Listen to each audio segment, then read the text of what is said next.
Hey everyone, welcome to Handing the Shame Back, a show dedicated to the adult survivors of child sexual abuse here in New Zealand and globally.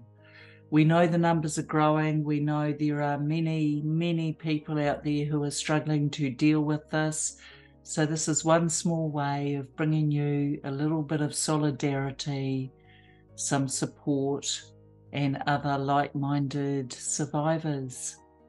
As with all shows, there is a trigger warning, simply because something you may hear or see may trigger you. So if that happens, please do stop watching, go to the show notes below, and you'll be directed to some help and resource.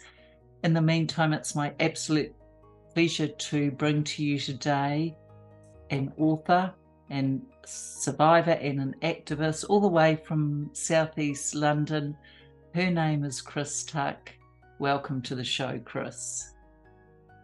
Hi, nice to meet you all. They'll know you by the time this is over. So, Chris, tell us a little bit about you. You're over in southeast London. What's the time there at the moment? It's currently 8:30 p.m. in the evening, and we've had a beautiful day of sunshine today. I'm so pleased to report. Yay! Yeah, that's great because, of course, you're opposite seasons to us. So we're now in our winter, you're in your summer. So we're cold here, but that's fine. So at the moment for us, it's 7:30 in the morning.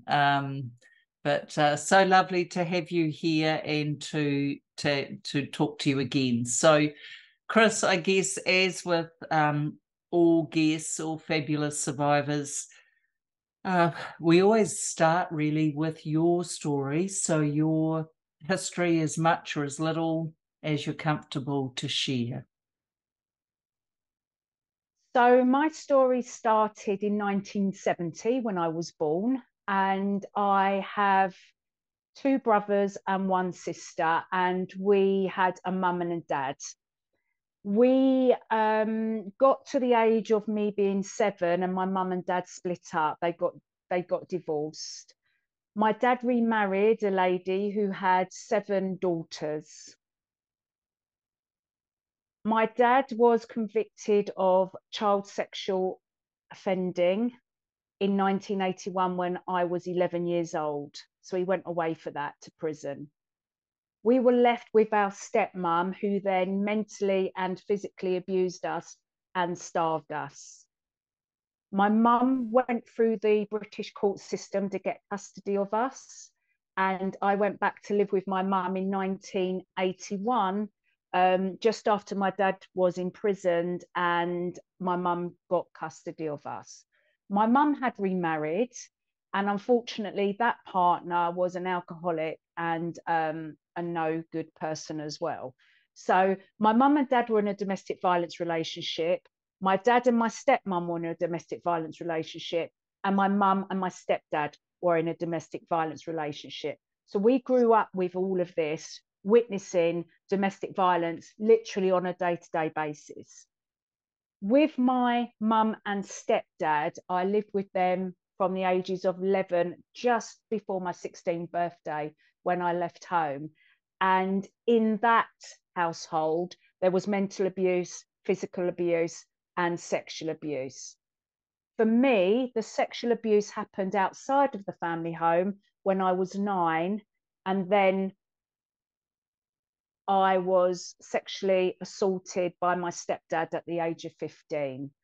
So at the age of 16, I decided enough's enough. I'm not putting up with this anymore. And I left home and started my own life as a young person, but as an adult in my own right. So that's it in a snapshot, really. So there's a lot there, and a lot for a beautiful young girl to try and process, let alone deal with. So love to you, Chris. It's huge. The just to clarify, was your father one of your abusers? I know you said No, he wasn't abuser to me sexually, but he was complicit in the fact that he didn't protect us from the mental and the physical abuse of the stepmother. Yeah. And Yeah. it sounds like you weren't with her too long before you got moved to your mum's. We was with them, so my dad and my stepmum for 4 years, Yeah. and then my mum and my stepdad for 4 years, 4 to 5 years Yeah. each one. Yeah. Okay, I kind of meant once your parents' marriage split up Yeah. and you were with your father and stepmother, and then Yeah. got sent away, sent down. Yes. So how long were you with her before your mum got you back, I guess? Probably because dad was in and out of prison, Yeah. like, because obviously he got charged and he wasn't put into custody straight away, so he was in and out of the court process. So it was a good 6 months to a year, but she did a lot of damage in that time. And before dad even went away, she got away with blue murder because dad just wouldn't step up to be a father, because he just sort of like sat back, and whenever we did any wrong, her children would report us to her, and then we'd get into trouble. And then when we did the same, i.e., children being children, we soon clocked on what was going on. We would report them, so to speak, to my dad. My dad just turned around and said, "We're all one family now, get on with it." So there was no protection at all. Oh, so of course the message to you and your siblings is it's not safe. It's not safe at home. Absolutely. No. Yeah, the whole, and you know what, you go to school, don't you, then, and you hope that there's a safe place for you somewhere. And I did believe and feel that school was a safe haven for me, but only at certain times, because there was a lot of bullying that went on at school just because of the state of us. The clothes, we were holey, we had ill-fitting clothes, we had like cardboard in our shoes because the shoes were so, like, they've got holes in them. We smelled, we wasn't hygienically clean, and we was always ravenously hungry, and so we stood out. We were ripe for bullying. Yep. And there's just nowhere to go with that. You just have No. to, yeah. So, gosh, on all fronts, let down fairly badly. I guess just one thing from me, outside of the home when you were 9, was that a person known to you who sexually abused you?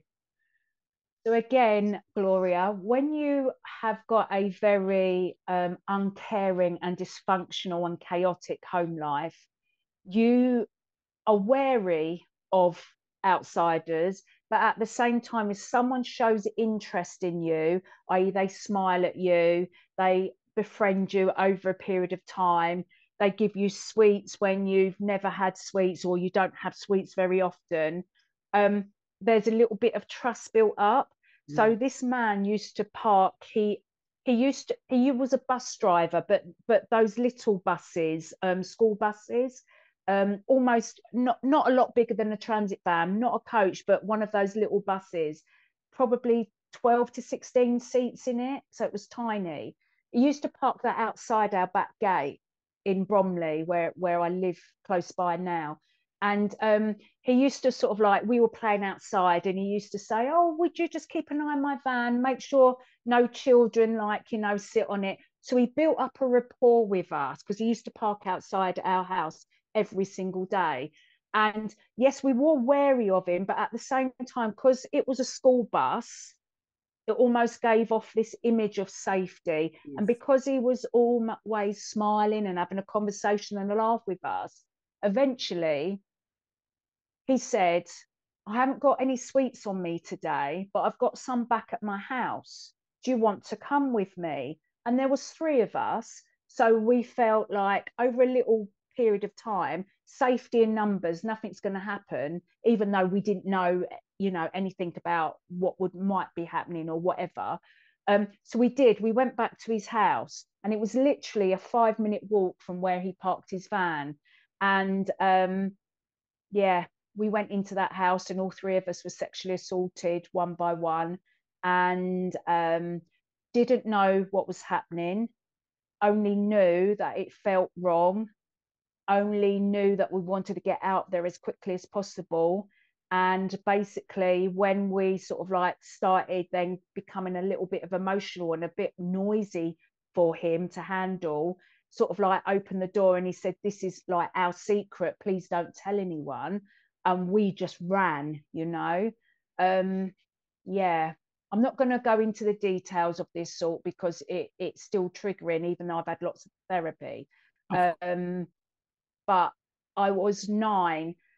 Couple of days later, might even been a week later, I was acting really weird at home. I kept bursting into tears. I was quiet. I kept going in between emotions. And my dad and my stepmom, to their credit, it's only a little bit of credit I can give them, was like, what's going on for you? What's happened? And Shock.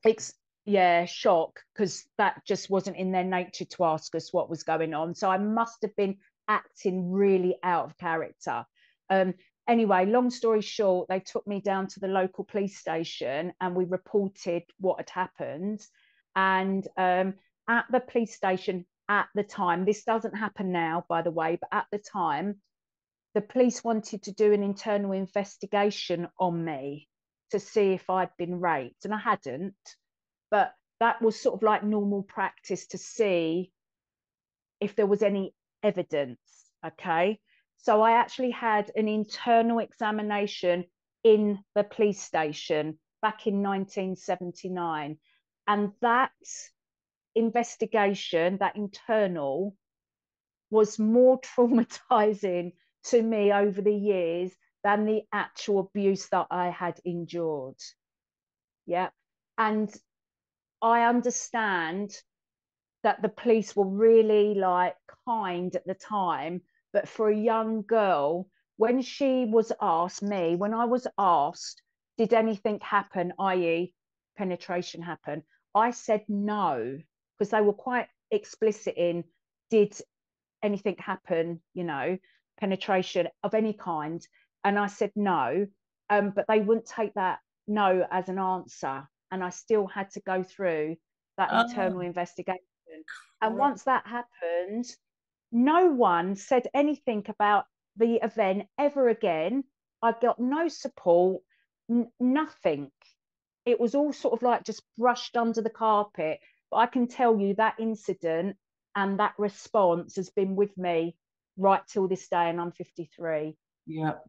And Chris, thank you for sharing that. And I think it's going to help our beautiful audience watching, because some of our, male or female survivors will have had experiences where they had to have those examinations as well. And the sheer fact that there was no safety or protocol around it for you as a young child is just unbelievable. It's just abuse on abuse, frankly. And then, of course, back then, people never talked about anything that was, No. They would say, well, we never need to speak of it again. Well, actually, yes, the 9-year-old might need so to. damaging. Yeah. So what was... Obviously, that doesn't happen today, does it, Gloria? When they do forensic examinations today, there's a lot of care around all of that. So I wouldn't want to frighten anybody that's gone through an act of abuse today and they're frightened of reaching out. Please don't be, because that's not how you're treated today. No, but I think, thank heavens, it's not like that. But as you so rightly say, Chris, the impact stays. The the trauma of that as a young child with no resources really around you would stay. And I think, for some survivors, including me at times, even some examinations, whether it's a cervical smear or some people even go to dentist, can be quite triggering and traumatizing for us. And I think there's so much work to be done around educating or informing some of our health professionals around how to approach this, because it can massively. Yeah. Funny you should say that. I'm now putting a new website together for my motivational speaking, and my daughter was asking for me for all my media stuff that I've done recently. And I came across a video exactly today that I created, and I spoke about the cervical screening and the trauma and the impact on me. And I didn't share the incident at the police station, but that is all embedded in that for me, my personal experience, and why I don't like Yes, smears. yes.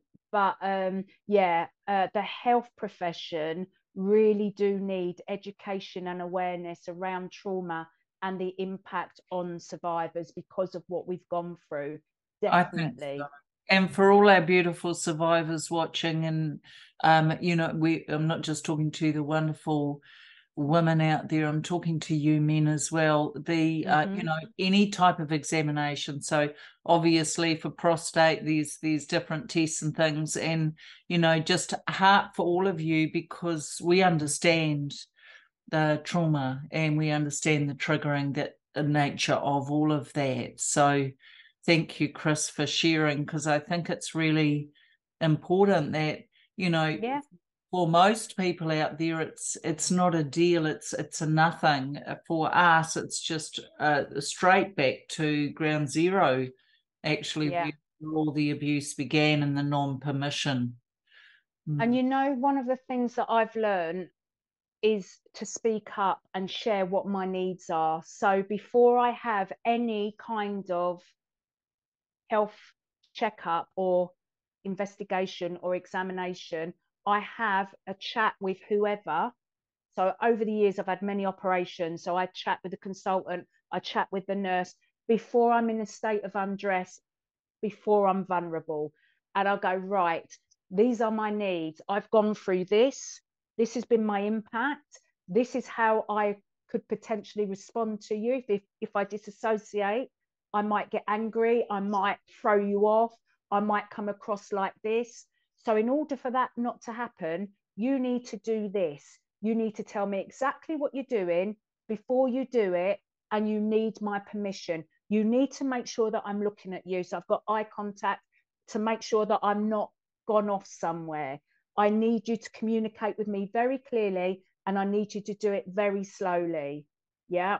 Because I've learned over the years from my operations how I do get triggered, Yeah. and what my what is beneficial to me and what is not. So I'm now able to tell everything to whoever so that I keep myself safe. And I love that. And I think for our beautiful survivor family watching, that's going to be a gold nugget right there. It's interesting, Chris. We're all so different, aren't we? For me, the Yeah. opposite is true. Don't look at me. Tell me a story about anything but what you're doing. And, hold my hand if you can.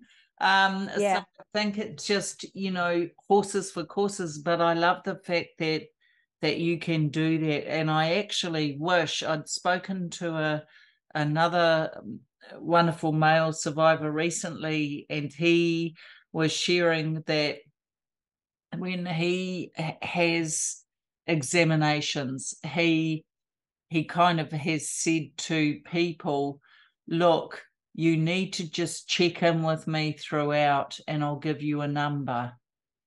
And Okay. meaning, so number 1 to 10, 3 being I'm not feeling good, Yeah. 7 being I'm actually doing okay, keep going. And he said periodically throughout he would just throw a number out and they would know, right, Yeah.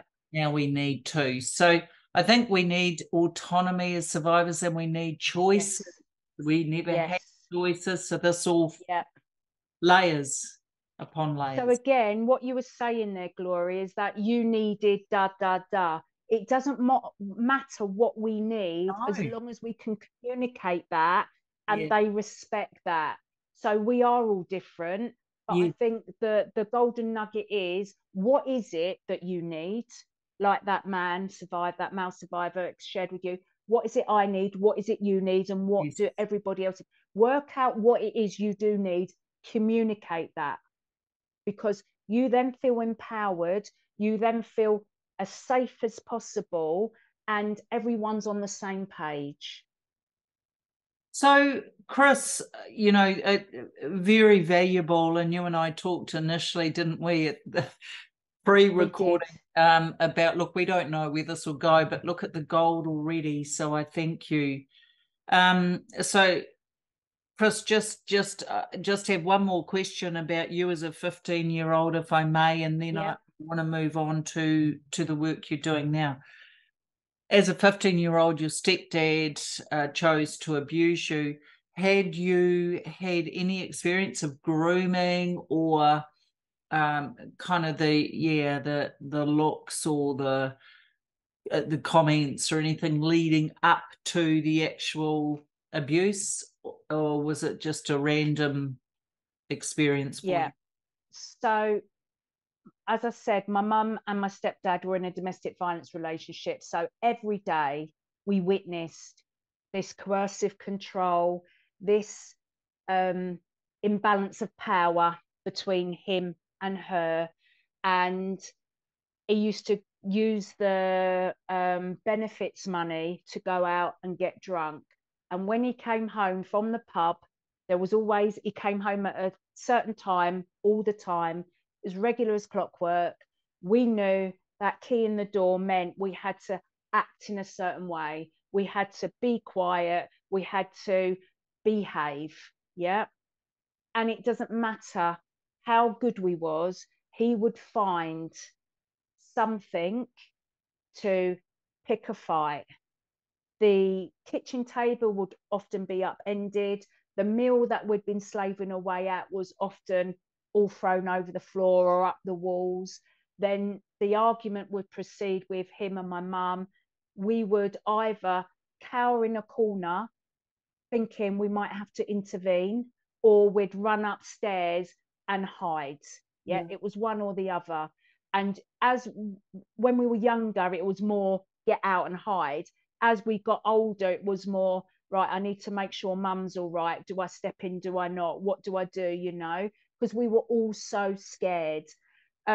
So grooming, the grooming process has happened all the way from the get-go. When mum got with him and they both got custody of us. Mum had been with him for about 2 or 3 years and they had another child together.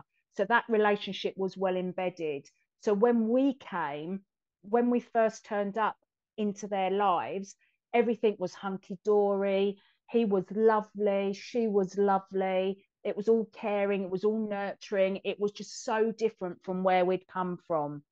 And we just thought, life couldn't be better. And then it all just started, you know, unraveling with all of that drunkenness and all of that violence, that we witnessed. Unbeknown to me, because I was older, my younger sister, who I'm allowed to speak about her, but I'm not going to share too much detail, but he'd literally been sexually assaulting and raping her in the background, so to speak. And then my husband, who I'm with still now, he was my boyfriend when I was 15. He was in the house, and my stepdad liked to prove to everybody that he was in charge and what he said goes, and he would do what he wanted when he wanted. So we were in the kitchen just having a little bit of a make-out session, me and my boyfriend, as you do when you're 15. And he decided that he was just going to walk into the kitchen. He went past me, he grabbed my boob and he said, basically, you're getting big, aren't you? Oh, that's nice. Sort of like that kind of like line. It wasn't verbatim what I've just said, but that was the kind of, kind of person he was. So he did that in front of my boyfriend, okay? And the thing is, when we've gone through the criminal justice process about all of this, that was a sexual assault on me. And people would say, and they have said, the police, the CPS, well, that was a sexual assault, but it was over clothing. It wasn't penetration. So it wasn't a lot, was it? But the thing to me, and I've tried to explain to people, is that this man controlled everything in our lives, every day, every minute of the day, including the night. Anything could erupt at any time. Yeah, you were constantly treading on eggshells, and that wasn't the first thing that he ever did. He would play with himself under the blanket in the front room and look you directly in the eye. Yeah, he would do loads of other things. It was just insidious stuff that was constantly going on, and he was always eyeing you up. And there's a history and a timeline of him just touching people whenever he felt he wanted to, and he got away with it. Yeah. So when I explained, it wasn't just a grope, it was all of that, all of that history, and the fact that, you know, he beat my mum up, he beat my siblings up, and he had all of that control over everybody. It was like I just felt so violated. Like, you could do that in front of my boyfriend, like, and you think you could get away with it. So, Gloria, I got my own back that day, because I just thought, in a split second, my brain was going, what just happened there? What did he just do? Are you going to let him get away with that? So what I did, I jumped off the counter, because I was sitting on the countertop, and I jumped off the counter, and I literally took a few steps across the kitchen, and I kneed him in the groin. And I said, if you ever do that to me again, you are dead. And I said it not in a polite way. I was swearing, I was crying, I was screaming, and I meant every word. And that is when I realized that if I stayed in that house, I would do something, because that wasn't going to be the end. Yeah. No. So that's when I left home shortly after that. But my mum, so he had like hobbled into the front room, you know, holding on to his bits and pieces. Oh, And my mum would, I know it is quite funny now, but at the time, honestly, oh it no, really no, wasn't. sorry. I I'm know, I know, I know. I do feel empowered sometimes, but it yeah. just all depends how I look at it. Yeah. My mum came in from the other room, and she's like, what have you done to him? How dare you? And I just said to her, if he touches me again, or if he touches any of our siblings, I found my voice that day. I said, he is dead. I said, keep him away from me, you know? But where that came from, that courage, that explosion, I just don't know. But I just thought, well, I didn't think it was just an explosion. And I just like, wow. That's incredible. And, you know, the power in you and the possibility in you of time, that's enough. This is never happening again. So I applaud you. I think, please don't misinterpret. I was laughing because I was thinking, yes, she did it. She did it. And you stopped him, and that the power of that. Look, it's disgusting you even had to endure it, and clearly mum was an enabler or a gatekeeper. Yes, she was, unfortunately. Yeah, Yeah. and look, we have heard recently, and I don't know what your stats are like over there, but domestic violence is now seen as so prevalent, and they're now connecting child sexual abuse with that. Can Yeah, you tell us absolutely. can you tell us a little bit about that, what your understanding is? Again, domestic violence over here in the UK is very prevalent, and child sexual abuse is prevalent. Online abuse is prevalent. Peer on peer abuse is prevalent. Everything just seems to be ramping up. Yeah. Are more and more people disclosing? I think so, just because we've had more awareness over here in particular. And I know you have in Australia, I don't know about New Zealand, where you've had the sexual abuse inquiries, haven't you? You've had one over there. I've been part of the one over here for 8 years. I was actually intrinsic in that inquiry. And the stats coming out of that inquiry was 1 in 20 boys and 1 in 6 girls, the stats, sexually abused before the age of 18. Other stats that have been bounded around over the years is at least 1 in 4 or 1 in 3 children. No one truly knows the prevalence, but it is so significant. It is an epidemic and it's endemic within society. Yeah. And I think that is why there is a bit of apathy towards it, to be honest. Because me and you, we get so angry about the injustice of it, but not everybody does. And I we think, should all be. well, we've been groomed, you see, to accept that this happens. Oh, well, it's been going on for centuries. But I Yeah. equally think, it's funny you call it the conference I was just presenting at, I called it the silent endemic, the Yeah. deafening silence around child sexual abuse. But I think you will never stop being an activist. I will never stop advocating. And for our beautiful survivors watching, we have you back. You know, this is big, and the impact and the layers of impact. You know, Chris mentioned earlier about going to medical appointments or operations, and even that is just a one simple thing. Those are the Yeah. impacts we live with, and that is where I think the noise needs to be deafening. The other thing too, Chris, I guess, can we move on to you now? So what are you currently working on now? Because I know you're very strong over in the UK. We're so thrilled to have you on our team. Thank you. Just the wonderful work you do for survivors everywhere. Thank you. No, I think I found my voice quite early, didn't I, at the age of 15? To be fair, I spoke up when I was 9. I shared a story in my class. I wrote a story about what life was like at home. And the thing is, you couldn't ignore the state of us as well. You know, it went hand in hand. But I was told by my teacher I had an overactive imagination and I would get in trouble if I continued to say what I was saying. So that was number one. Social services were in our lives when mum was going through the courts to get custody of us. Again, my stepmum put us in clean clothes, put a meal on the table. Social services rocked up. Oh, everything's okay here, isn't it? They then took me to the side and said, are you happy? No, I'm not. What's going on?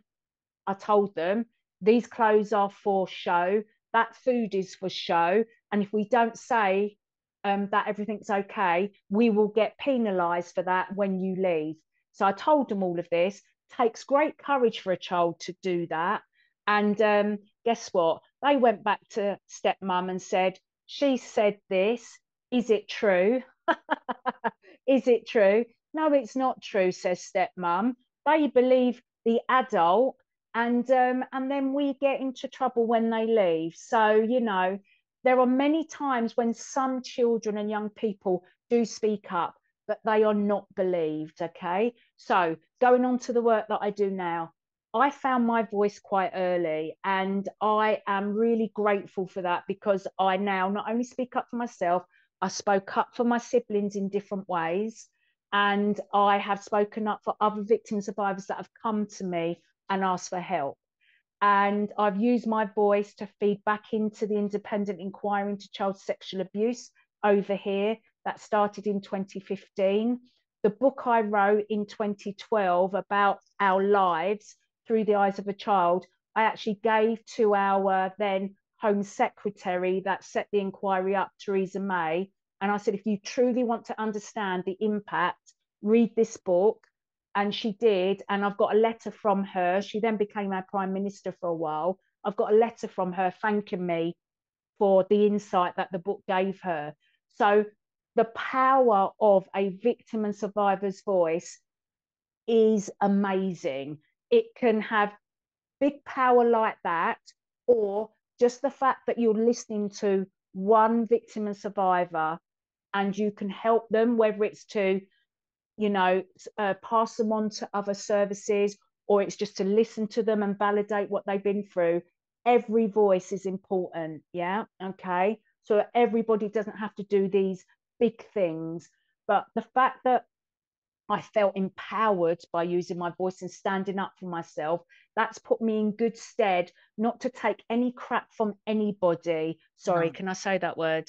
Say whatever you Not, like. not to take anything from anybody. I still act professionally.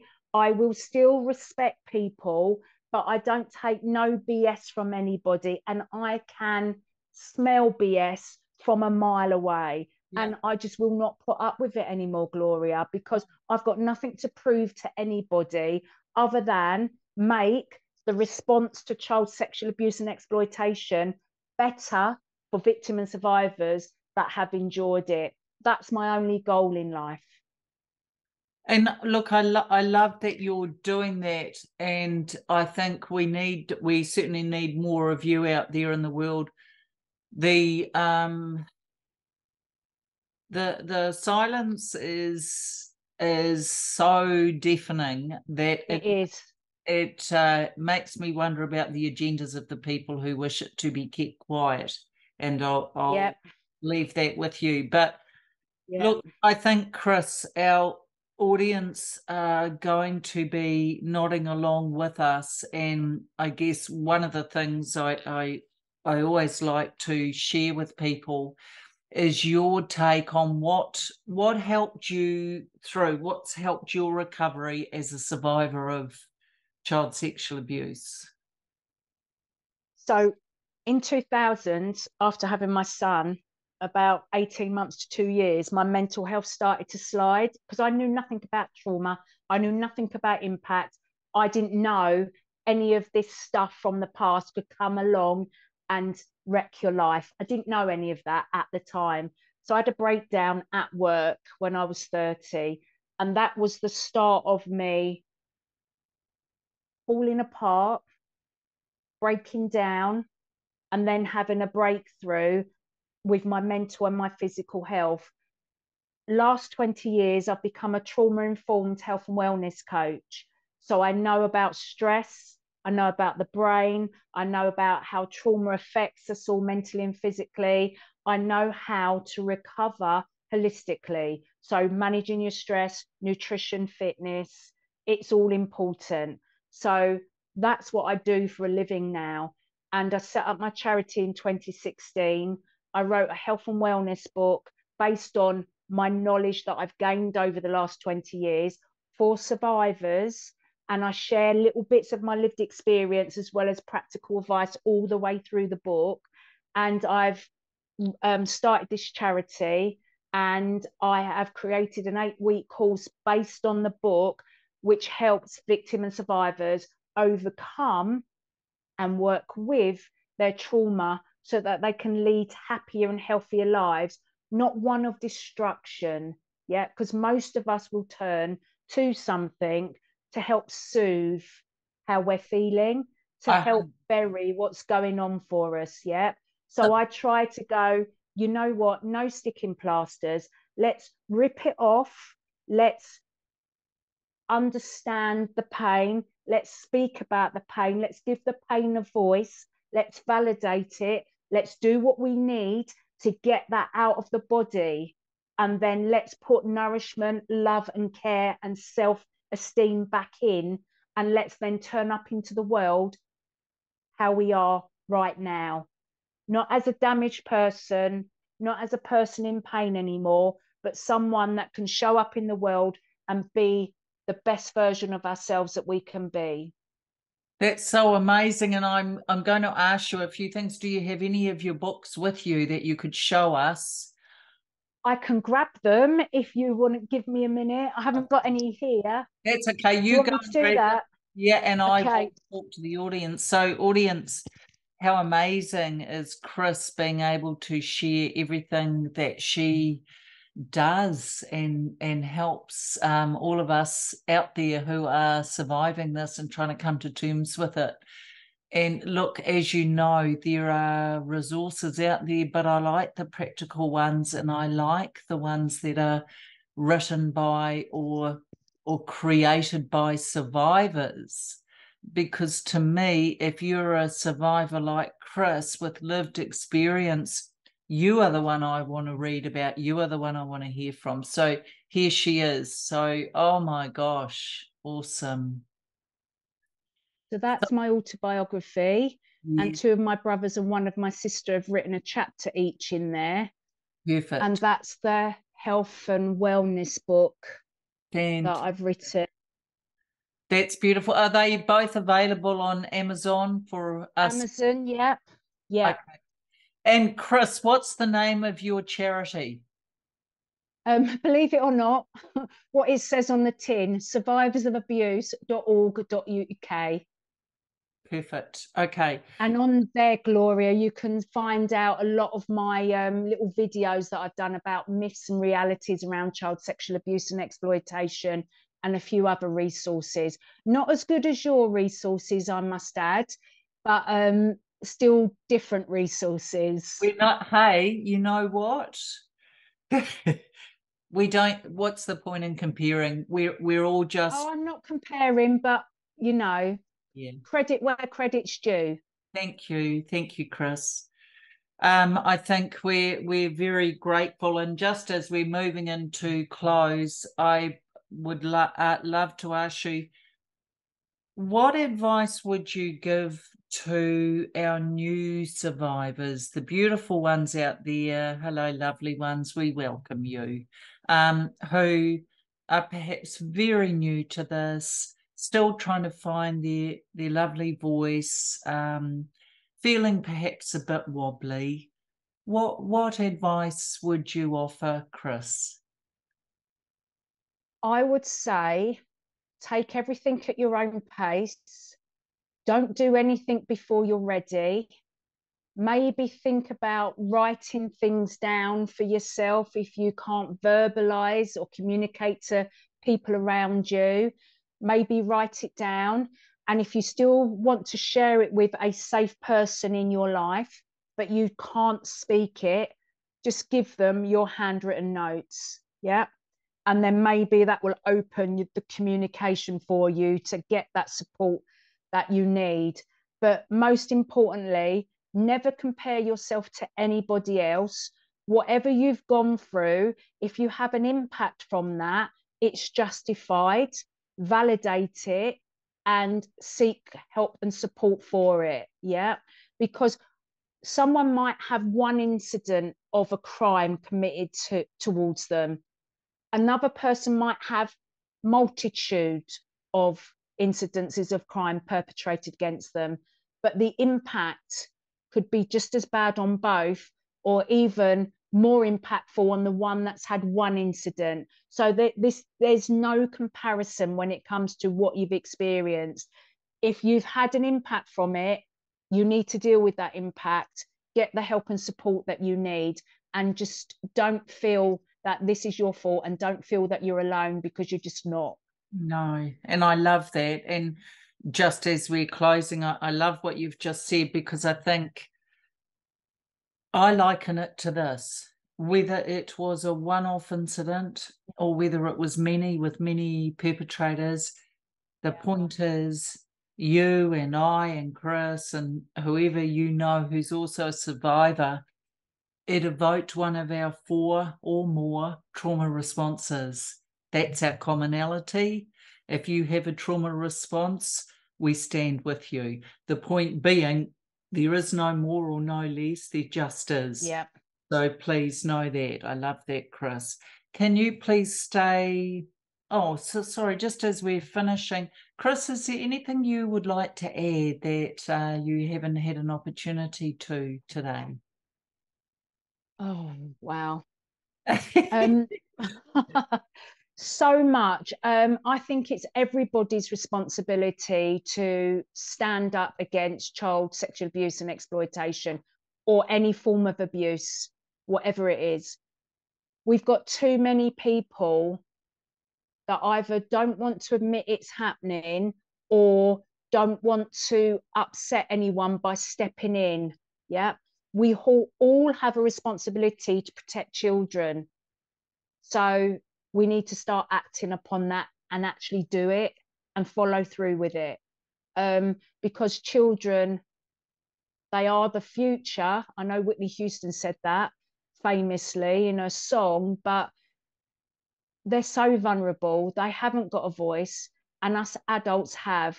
So let's believe any child or young person that comes to us and either verbally discloses or shows signs of. Tune into that and act upon it. That is the only way we're going to start eradicating or dealing with this problem, is by listening and acting. I love that. Thank you, Chris. Please stay right there. So, audience, there's so much power in this woman, and eternally grateful that she came on the show. And she said she's offered many things today, and I'm so grateful. I think a couple for me that stand out was actually going through, in terms of medical examinations, going through what she needed, telling people what is needed, and then offering to us, tell people what you need, because as we know, it's different for all of us. But if they're informed, they can then act on that. The second thing is, I love this, but, you know, for survivors, take everything at your own pace. You can't go 1,000 miles an hour if you're not ready to. It will trip you up. So I love that. Take everything at your own pace. I think one of the things we do as survivors is we haven't always been able to develop enough healthy self-esteem or self-love. So thank you so much to Chris. Now, to you beautiful ones out there, just as we are closing today, please know I see you, I stand beside you, and I believe you.